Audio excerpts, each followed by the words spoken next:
Hello, my dear children. In this video, we are going to start the next chapter of our maths.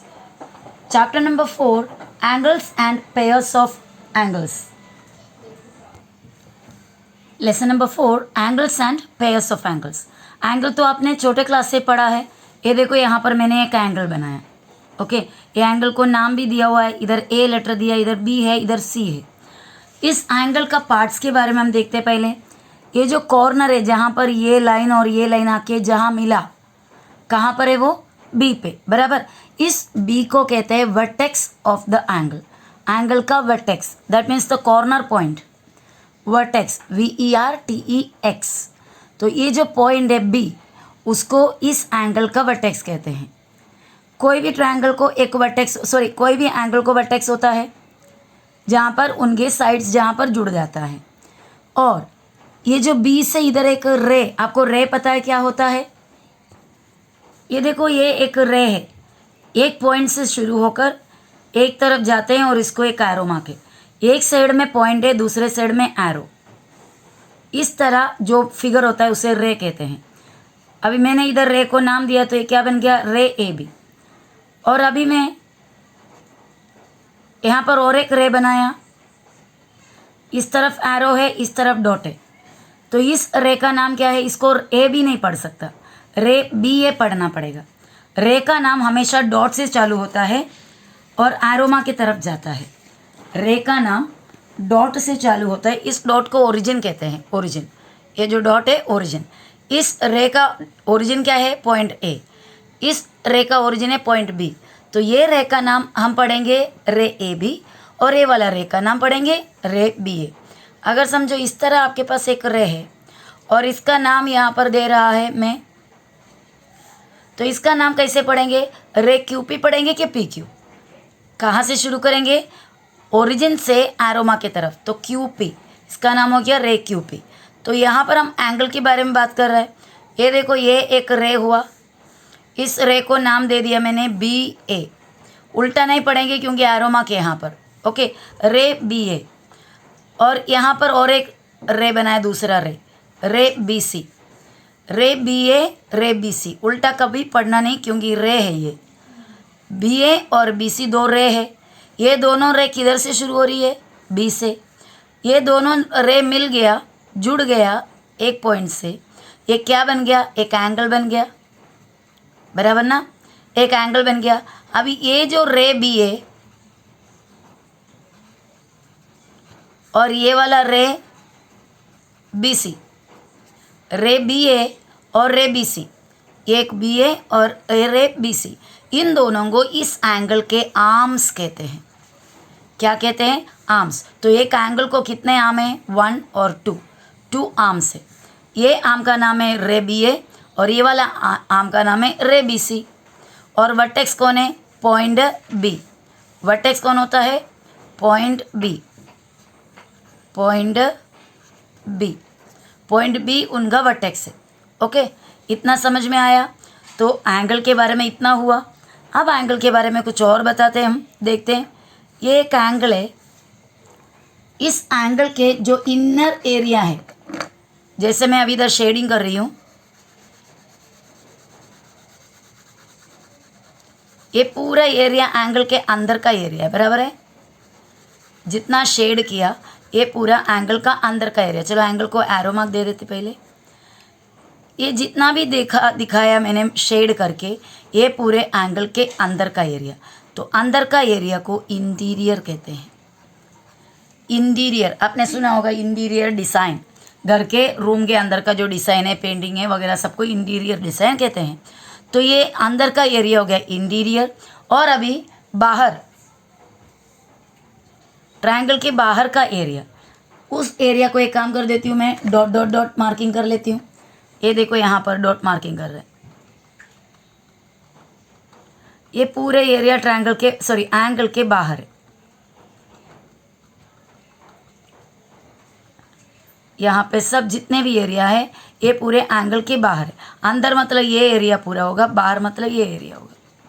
इसको क्या कहते हैं? Exterior. क्या कहते हैं? एक्सटीरियर. ट्रायंगल के बाहर, एंगल के बाहर. Interior of the angle, exterior of the angle, interior of the angle, exterior of the angle. ठीक है, तो यहाँ पर इसके अंदर जितने भी पॉइंट होगा वो हम बोलेंगे इंटीरियर ऑफ द एंगल है, और यहाँ पर बाहर जितने भी पॉइंट होंगे वो एक्सटीरियर ऑफ द एंगल। अगर ये लाइन पे कोई पॉइंट्स हो गया तो हम बोलेंगे ऑन द एंगल। लाइन पे अगर पॉइंट है तो हम बोलेंगे ऑन द एंगल, वो पॉइंट एंगल के ऊपर है। चलो अभी हम आगे, हमारा टेक्स्ट बुक के अंदर दिया हुआ क्वेश्चन मैंने कुछ यहाँ पर लिखा है, हम उसको सॉल्व करेंगे। मैंने अभी को एंगल के बारे में सभी अभी जस्ट एक्सप्लेन किया। यहाँ पे देखो एक एंगल दिया है, angle ABC। Right the name of the angle shown here. इस एंगल का नाम आपको लिखना है। हाउ विल यू से the name of this angle? From here एक एरो से यहाँ पर आना है और दूसरे एरो की तरफ। तो आप बोलेंगे, अभी अभी टीचर ने आपने बोला कि एरो से नाम नहीं लेना है। बेटा एरो से नाम रे का नहीं लेना है, हम किसका ले रहे हैं? पूरे एंगल का ले रहे हैं। तो एक एरो से वर्टेक्स में आके दूसरे एरो पे जाना है, ABC। तो हम इसका नाम लिखा एंगल, एंगल का सिंबल देने का स्मॉल ABC। ये एंगल का नाम हो गया एंगल ABC। पर इसको हम उल्टा भी पढ़ सकते हैं। अभी समझो कि आप में से किसी का नाम है यश पवार, ठीक है, तो आपको उल्टा भी कोई पढ़ेंगे, मिस्टर पवार यश, ऐसा बोला तो भी आप ही है ना। तो इसी तरह इस एंगल का नाम यहाँ से भी पढ़ सकते हैं, कोई भी एरो से शुरू करके दूसरे एरो तक जा सकते हैं। एंगल C, फिर वर्टेक्स में जाएंगे B, फिर दूसरे एरो में जाएंगे A, CBA। तो इसका नाम हो गया CBA। ये दोनों तरीके से आप बोल सकते हैं, एंगल ABC बोलो या फिर एंगल CBA बोलो, दोनों एक ही एंगल का नाम है। Okay, now next question, write the name of its vertex. ये एंगल का वर्टेक्स का नाम लिखो। Write the name of its यानी इसका vertex. What is the vertex of this angle? B। We will write point B। Point B is the vertex of that angle. ये angle का vertex क्या है? Point B। Clear? Now next question, write the names of its arms. इसके arms का नाम लिखना है। Right the names of its arms. Arms भी मैंने आपको एक्सप्लेन किया करके दिया है। आर्म कौन सा है, कहाँ से बोलोगे? वर्टेक्स में से, BA और BC। ये B से लेकर A तक जाने वाला एक रे है, B से C तक जाने वाले दूसरे रे। तो इट्स आर्म्स का नाम रे BA, रे BA एक आर्म, और दूसरा आर्म कौन सा है? रे B से C तक। उल्टा नहीं पढ़ सकता इसका, क्योंकि ये रे का नाम दे रहा है। एंगल का नाम था तो हम उल्टा कैसे भी पढ़ सकते हैं, लेकिन एंगल का नाम कभी वर्टेक्स में से स्टार्ट नहीं करना। एक एरो से वर्टेक्स में आकर दूसरा एरो, वर्टेक्स में से कभी स्टार्ट नहीं करेंगे। Okay, right the names of its arms, रे BA, रे BC। Next question, write the names of the points marked on it's arms. ये एंगल के आर्म्स में मार्किंग किए हुए पॉइंट्स, आर्म्स में मार्किंग किए हुए पॉइंट। ये एक आर्म है, उसमें क्या पॉइंट मार्किंग किया? A।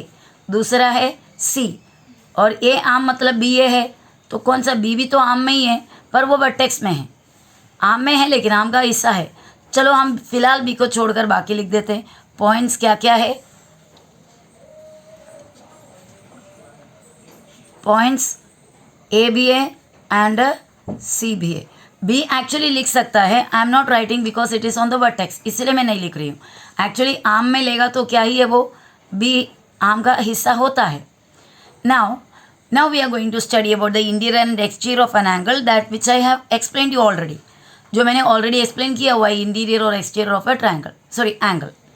Now I have drawn an angle over here, the interior and exterior of an angle. चलो थोड़ा सा उसको और बाकी कुछ क्वेश्चन लिखा है उसको देखने के जैसा हम आगे करते हैं। ये देखो यहाँ पर एक एंगल आपको दिखाई दे रहा है, P से वर्टेक्स Q पे, फिर ये एंड पे R। एंगल का नाम हो गया PQR, अदरवाइज RQP। आप उल्टा भी बोल सकते, मैंने बताया एंगल PQR, नहीं तो एंगल RQP। इस एंगल का इंटीरियर एरिया ये है ना, जैसे मैंने पहले आपको शेडिंग करके दिखाया, ये जो अंदर का एरिया पूरा इसका इंटीरियर है, ये जितने भी एरिया है जो शेड में कर रही हूँ वो पूरे इंटीरियर एरिया है। ओके, ये इंटीरियर एरिया में क्या क्या पॉइंट है आप बताइए। Point N, point M, point O, point T. यहाँ पे क्वेश्चन देखो, points in the interior of angle. Actually गलती से ट्रायंगल लिखा था, ट्राई इधर भी ट्राई हो गया था, इसके लिए वो कट कर दिए। Points in the interior of angle, इस एंगल का इंटीरियर क्या क्या है, पॉइंट कौन कौन है, पॉइंट्स एन, और कौन है पॉइंट एम, फिर ओ, फिर टी। आगे पीछे होने में कोई प्रॉब्लम नहीं है, अलग अलग पॉइंट का ही तो नाम है, चाहे तो आप टी को पहले लिख सकते हो, किसको भी पहले लिख सकते हो। तो पॉइंट एन, एम और O and T. Next question, points in the exterior of angle. Exterior मतलब बाहर का एरिया, ये जो इंटीरियर छोड़ के पीछे इधर बाहर की तरफ क्या क्या पॉइंट है। पी नहीं है बच्चा, पी क्योंकि यहाँ पर है, लाइन पे है। जी है, डी है, क्यों नहीं है, क्योंकि वो वर्टेक्स में है। एस, ए और ई है, जी, डी, एस और ई। चलो हम लिख देते हैं पॉइंट्स क्या क्या है। जी है, डी है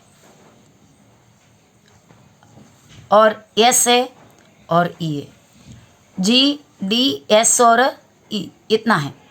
अब यहाँ पे क्वेश्चन क्या दिया, points on the angle. On the angle means on the line. यहाँ पे से आप पूरे लाइन में देखो कौन सा पॉइंट है, पी है, क्यू है, आर है। चलो यहाँ पर मैंने कुछ और भी लेटर दे दिया, एक पॉइंट डाल के मैंने उसको बी दे दिया।